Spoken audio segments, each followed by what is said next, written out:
Hey everyone, for the McCullough three-column chart, just want to go over what is expected on this assignments and make sure you have a full understanding what you're filling out on the worksheet.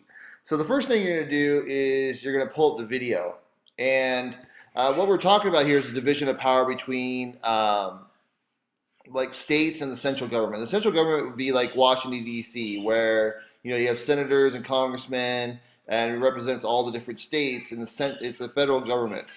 The central government would be in Washington D.C. And then you have states who have their own senators and congressmen, and that's based out of the states. So in this system, it's called federalism, where the power is split between a central and then other parts within a system, and for the United States, that's the power between the states and the central government.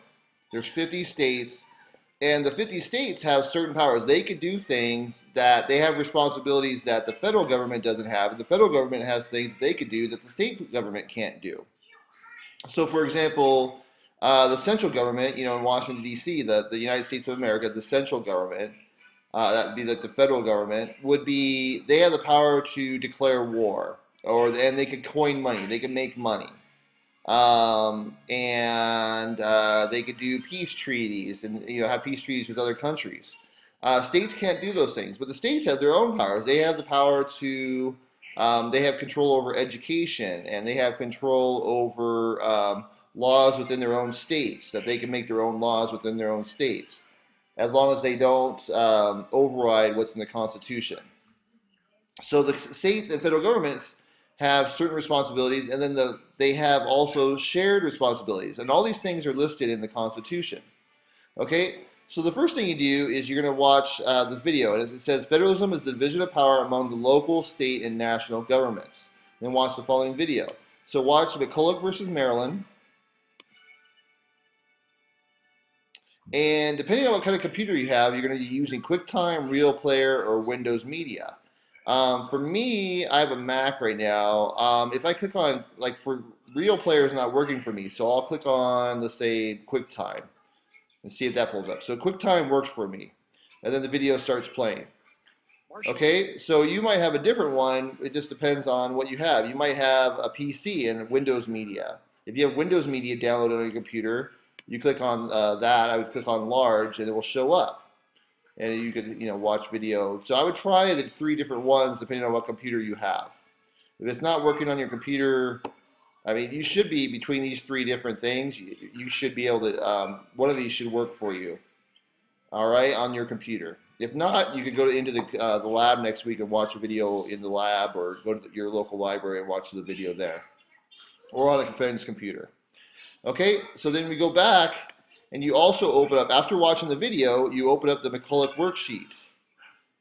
Okay, in the McCullough worksheet, it says, again, it says federalism is a system in which power is divided between local, state, and national governments. That's federalism. We have a federalist system in the United States.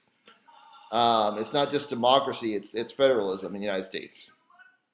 So you classify the powers in the charts that the central and the national governments have. Take the time to consider which category would be most appropriate to fit based on the description. So you're going to list all the powers that the national government has in this column. This is basically a Venn diagram. You guys have all done a Venn diagram before. You list the powers that the national government has on the left. You have the list of powers that the state could do the states could only do on the right over here. And then the middle lists their shared powers. Okay, this is after watching the video. And then you answer the questions down at the bottom. What decisions do you believe your parents should make for you?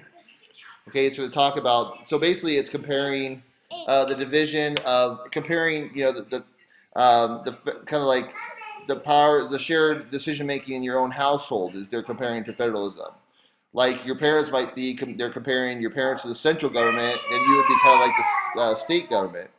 And there's certain decisions that your parents make, and there's certain decisions that you make yourself. And there's decisions you make together. So you answer these questions. Dad! What, buddy? I'm short. Yeah? Okay, this is come here. Let's look at here. Come here, I'm making a video right now.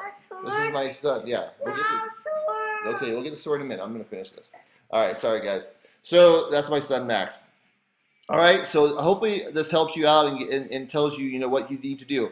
If you need to do research on the internet too of what the national government, what powers the national government have according to the Constitution and what the powers the state has and what they share, fill out this Venn diagram and then answer these questions according to yourself. Okay, so you might have to do some research if you want to, if the video is not answering everything for you. All right, that's all I have on for you on this, and I will talk to you all later. Bye.